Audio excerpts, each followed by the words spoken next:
Hey guys, so thanks for joining me today. So we watched the California wildfires raging once again in the state last week, and these were out of control in the various areas of Los Angeles that we heard about: the Eaton in North LA, Sunset, Hollywood Hills, Palisades. The destruction this time was gut-wrenching. You're talking about 37,000 acres, which is about 27,000 football fields. Think about a 30-mile swath down the Pacific Coast Highway completely wiped out. So today's video, I want to talk about the firestorm that's raging in another way in the state of California. It's been raging for a while and it's set to rage out of control.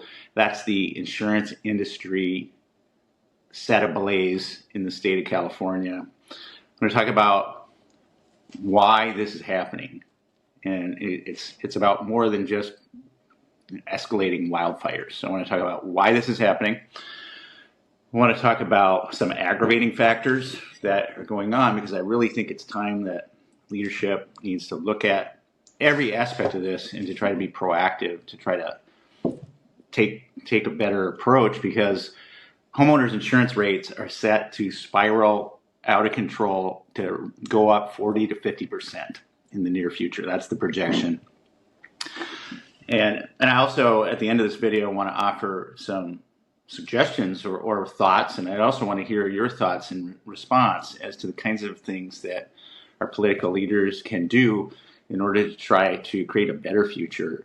And you got to remember, this really impacts the middle class much more dramatically than the wealthy households, many of whom are incentivized to leave the state of California due to the things that I'm going to be talking about in this video. So let's jump in. So first of all, how did we get here? So this was a year ago. My insurance agent, we own a property in California. My insurance agent informed me, the company, there's a lot of companies that have left.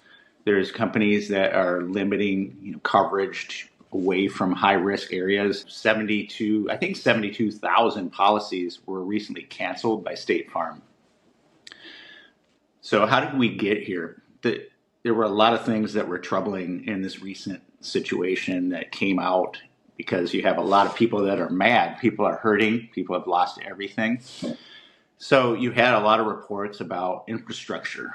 You had some suggestions that the state of California knew exactly what to do in terms of infrastructure, that deforestation measures should have been taken. And they don't want to clean up their forests because they have environmental problems in cleaning it up. It should be the opposite, because you're going to lose your forest. You'll lose it.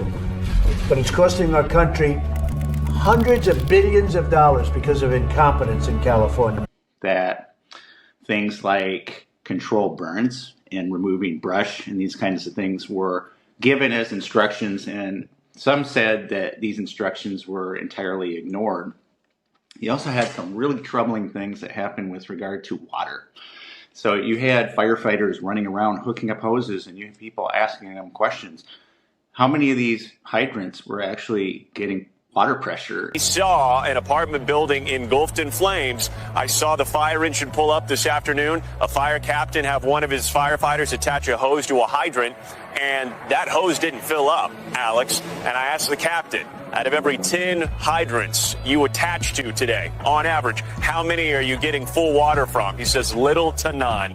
So these are reports on the ground. This isn't a political hit job. These are things that actually happen. And so the question that arises in terms of how did we get here has to do with both, infrastructure and measures, preventative measures, and also public policy and priorities. So just think about all these things. There were also suggestions of budget cuts. So 7 months prior to these fires, there's one report that said that 17 million had been cut from the budget and of the fire department, the local fire department. So that's one more piece.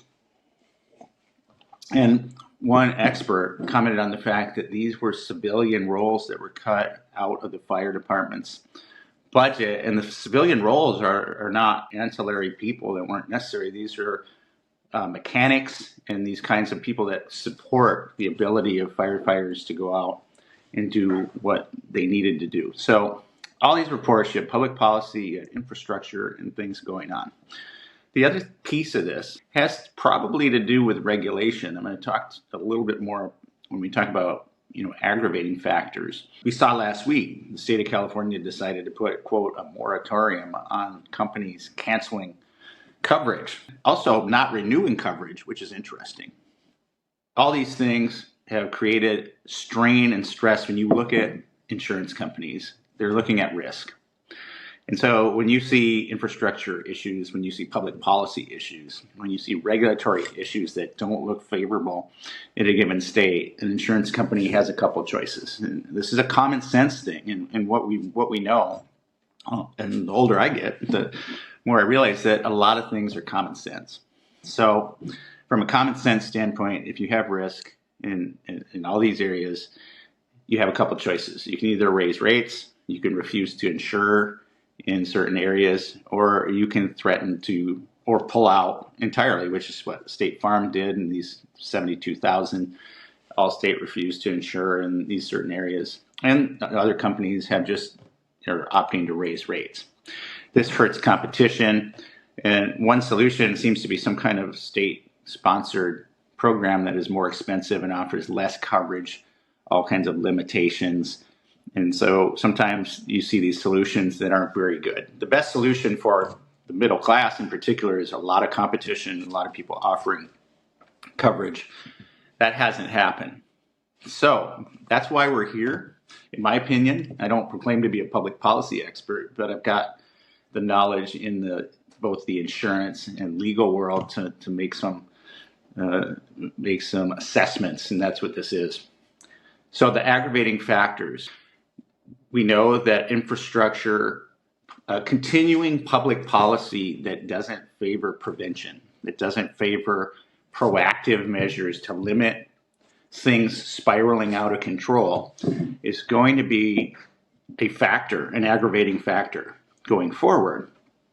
We saw in this situation when there were fires and these were high risk areas, and yet these fires, arguably, from what we've seen, the extent of the damage spiraled out of control due to the inability of water, due to the lack of resources, the lack of personnel, budget cuts. So lack of prevention is one aggravating factor. Another aggravating factor is going to be public policy about environmental concerns. And so the lay of the land on environmental is that California has a long history of varied responses to the environment. And I think you can argue that California is hyper-focused right now on environmental concerns. And maybe in the wrong way. The issue that came out in this situation was the protection of the smelt, not harnessing the water, because there's been abundant water, there's been abundant rain in recent years, and yet that water was allowed to run through. The reality of it is that public policy, environmental policy, the criticism is that there needs to be more emphasis on taking the water and directing it toward areas that can be used to serve and protect the public. So not doing that is going to be an aggravating factor.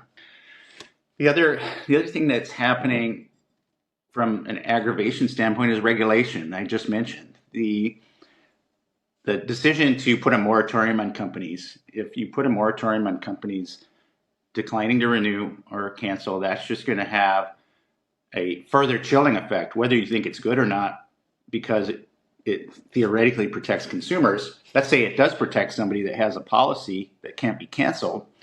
However, the long-term effect on that is going to be a chilling effect on insurance companies operating within that state. So that's a concern. The idea of overregulation has transcended the property and casualty area. In other states like New York, it's caused life insurance companies to flee the state. There are very limited options in New York compared to other states now for life insurance, just because of the regulatory climate. In other words, sometimes you have unintended consequences if you're overreaching to try to protect consumers. you might be hurting consumers in the long run. Finally, you have another piece of the puzzle. In California, you have regulatory factors that make it difficult to rebuild. So think about it from the standpoint of insurance claims. If you have tons of hurdles to jump through to rebuild, it's going to raise costs. It's going to limit your options. And what it also arguably does is it contributes to escalating property values. So, and we've seen that you've seen it in California, even in areas where you have a declining population, you still have skyrocketing property values that are happening. So you're going to see life insurance, you're going to see property and casualty having less and less options, spiraling down. So what could be done to create a hedge against this downward spiral to help the insurance industry and, in effect, help consumers, help the middle class? Well, think about it in light of everything that I've been talking about. Think about public policy related to infrastructure that supports companies more effectively to give them more confidence that they're going to have options, that they're not going to be losing billions of dollars and be in a perpetual cycle. Obviously, infrastructure is huge. Prevention, taking measures to shore up reservoirs. There's about 30% loss of water a year reportedly from just the outdated reservoir system in California. There's actually been some measures passed in California to upgrade the infrastructure. So upgraded infrastructure. California, in particular, needs to, I would say, stop governing from the past and start governing toward the future, looking at trying to find a harmony and balance between the environmental concerns that are valid. You gotta be addressing environmental concerns, but balancing those with practical, the needs that are there, the people, preventing catastrophes and these kinds of things. So what does this mean for the state of California? We don't know at this point. We know that there's going to be natural disasters. I'm just gonna offer a reminder, something Ron DeSantis recently said in Florida, said that the natural disasters haven't changed. So there's this idea that global warming is creating worse and worse disasters. The counter argument to that is that there's just more people concentrated in these areas, which is going to create a much more costly result, as we've seen in California, into the multiple billions of dollars. And so if you're arguing over climate change, it's kind of counterproductive. If you recognize that we've always had natural disasters, but you have these density areas that are continuing to exponentially grow, that's another practical consideration. My hope as an expert in the insurance area is just that our political leaders will become mindful about the concerns of both companies and the people that the companies are really tasked with protecting. So my hope is that there'll be more harmony in public policy, there'll be more mindfulness in public policy. If you like this topic, give us some encouragement on that. If you have a comment or question, leave it in the comments. If you have an experience, that would be awesome. I value comments and will make every effort to respond. At R&E, our goal is to put out content that helps families. Responsible companies, responsible government helps families.